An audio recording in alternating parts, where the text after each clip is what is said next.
Today I went on a trip to the forest ជាមួយនឹងការធ្វើដំណើរដ៏សែនវេទនាយើងរយៈខ្លាំងមែនទែនហើយការធ្វើដំណើរនេះផងនេះគឺថាធ្វើដំណើរទៅរក best place សម្រន់នៅក្នុងព្រៃភ្នំនៅក្នុងតំបន់ខេត្តកោះកុងនៅក្នុងម្ដុំស្រុកបទុមសាគរ On the mountain in Koh Kong province from Cambodia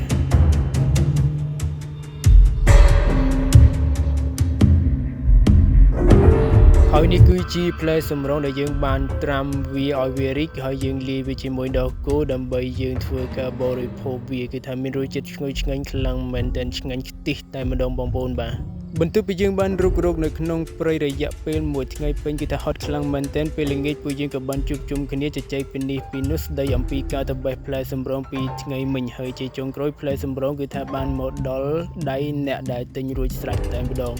ការងារចុងបញ្ចប់របស់យើងនោះគឺថាងូតលាក់ទទួលលុយយកតែម្ដងជួបគ្នានៅក្នុងវីដេអូក្រោយជាបន្តទៀតជាមួយនឹងការរកឃ្មុំ